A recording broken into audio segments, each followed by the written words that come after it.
estava recuperando a ideia de um Lopes, e vou recuperar por que eu estou dizendo isso. Por quê? Porque a CUT, hoje, não consegue mais falar dentro das fábricas, ou pelo menos tem tido dificuldades imensas.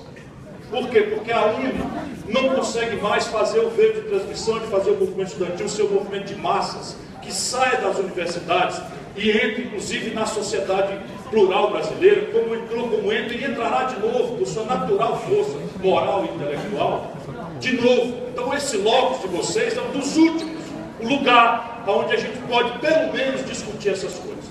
Depois, a prática, o método. E aí é que nós precisamos aclarar essa confusão. Que nada mais foi esse episódio aqui do que uma demonstração doída, sofrida, do que eu estou querendo dizer. A confusão é geral. Nós só temos hoje coesão para negar.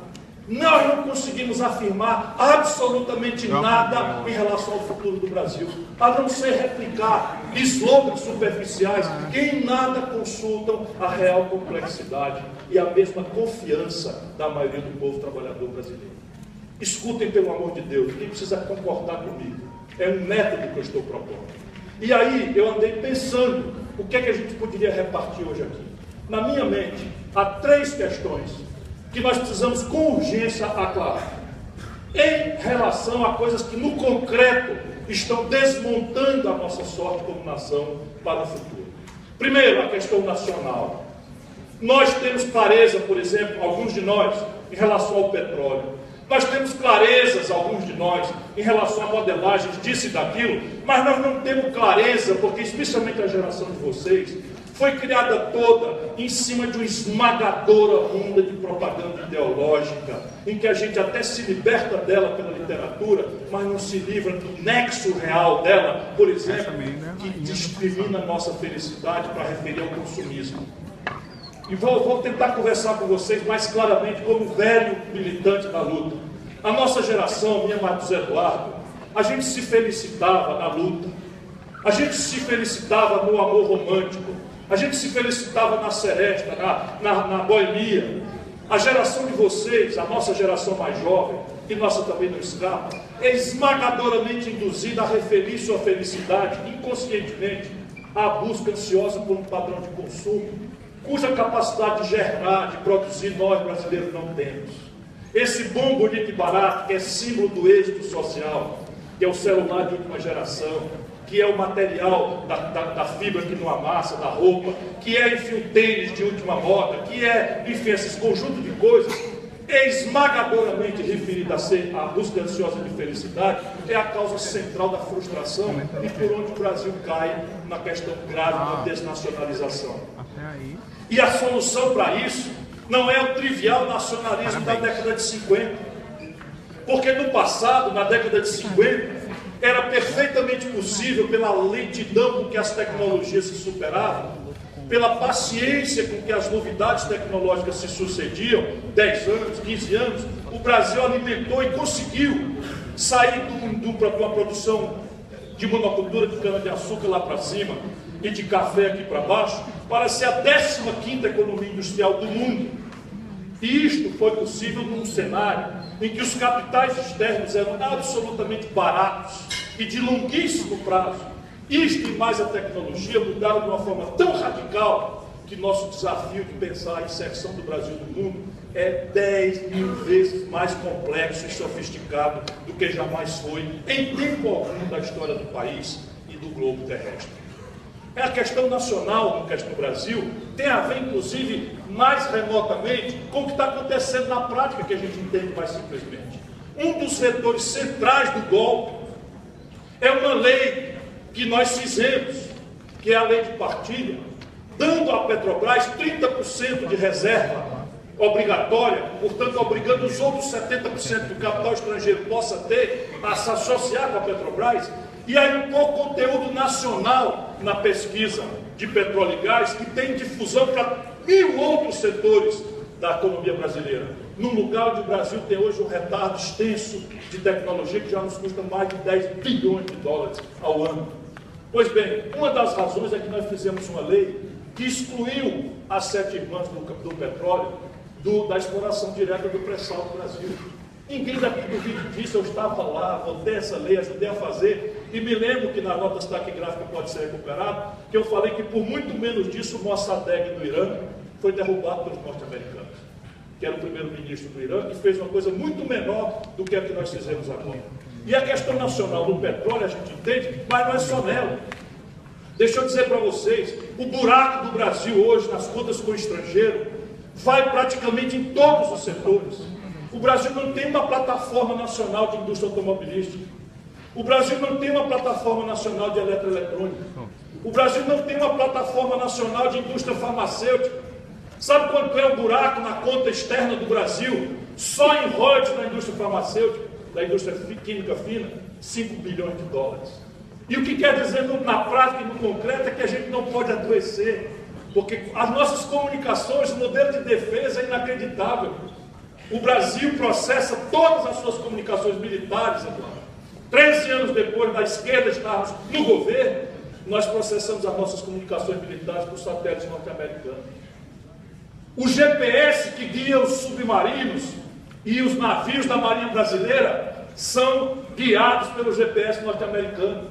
Basta um americano mexer num botãozinho assim, fazer uma imprecisão no GPS, a Marinha Brasileira vai bater, sei lá, na costa da África, querendo ir para a Amazônia.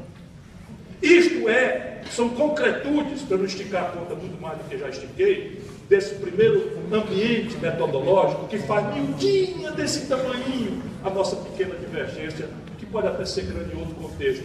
Mas nessa questão, na questão nacional, é possível se alargar a coesão do Brasil e iluminar a confusão, de maneira que a gente saia do gueto, de falar nós para nós mesmos, de descobrirmos diferenças minúsculas entre nós, para poder criar categorias psicológicas menores do que nós, para que a gente medíocre que não consiga senão brilhar em cima dessas categorias minoritárias, diminuídas que a gente cria pela infelicidade de estar na vida, descrentes em nós próprios, na nossa comunidade, na nossa nação. Pior, descrentes do futuro.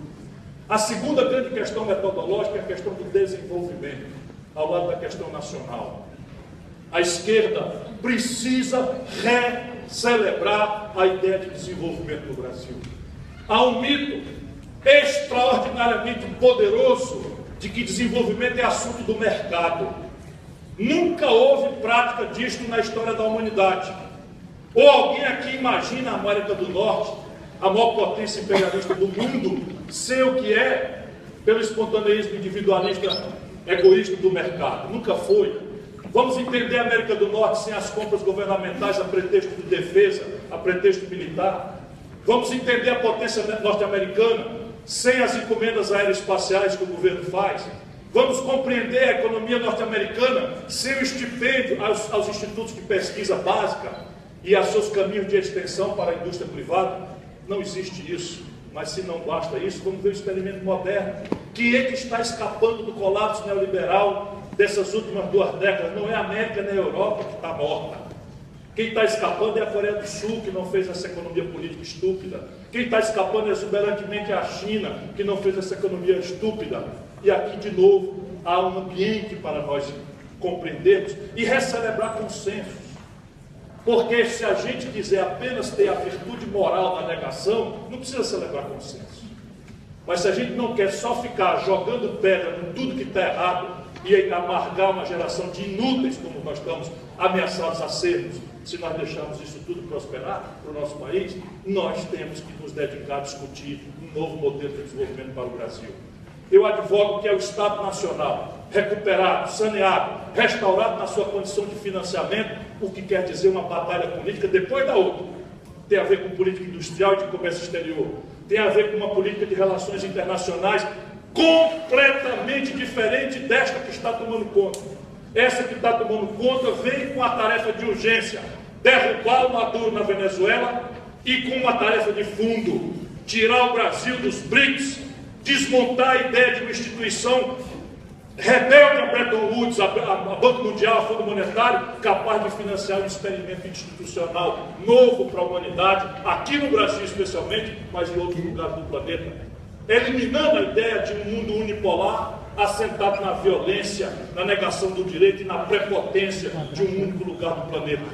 Isto só será feito depois de uma batalha que redesenhe o nosso sistema de impostos, que redesenhe a nossa equação de financiamento da Previdência Social, porque não adianta a gente imaginar que uma sociedade que está envelhecendo não vai ter que amadurecer uma visão progressista para a questão do financiamento justo, honesto, generoso, quando possível, dos nossos aposentados e pensionistas. E por fim, para não exagerar muito mais, apaixonado pelo auditório e muito agradecido pela vênia que eu queria desde a hora que eu cheguei. É só me ouvir, não precisa concordar comigo. Aí depois eu me explico aqui a ouvir. Quem quiser dizer, seja o que for, com o maior prazer. Provocadorzinho, que só, né? É a terceira questão, que é o que nos deve unir. Há uma confusão também na questão da desigualdade, da miséria. Um solidarismo retórico das nossas elites sempre existiu. Quem lê Joaquim Nabuco deve saber o drama que sofreram os escravos recém-libertos pela princesa Isabel, quando eles perderam o direito de ter a obrigação dos donos de escravos de manter um teto, alimento e roupa. Os escravos brasileiros, na indignidade mais longeva que a humanidade já viu entre nós, tinham direito do patrão a ter um teto, que era a Casa Branca, a senzala, de ter uma roupa e comida. Na hora que fizeram a abolição da escravatura, acabou-se esse direito e há uma descrição dramática. Portanto, as elites escravocratas brasileiras, desde sempre, têm essa solidariedade retórica difusa, de cima para baixo, de solidariedade com os mais pobres. Não é disso que o Brasil está precisando de novo. O Brasil precisa criar um ambiente em que a superação da desigualdade tenha a ver com a decisão definitiva de investimento em gente. Políticas sociais compensatórias são importantes para um povo que tem ainda massas e massas de populações passando fome. Porém, Bolsa Família e essas outras coisas não emancipam uma nação. Nós precisamos criar um ambiente de investimento em gente, em que o gasto per capita em educação não decline, como começou a declinar, em que o gasto per capita em saúde não decline e não culpe o doente, como hoje está nas manchetes dos jornais, este canalha que ocupa o Ministério da Saúde, do presidente canalha Michel Temer, fazendo nesse instante no Brasil. O Brasil precisa emancipar-se para que a confrontação da miséria não seja uma política de solidariedade elitista, e sim a emancipação de um povo que tem direito a se defender por si próprio. Obrigado pela atenção.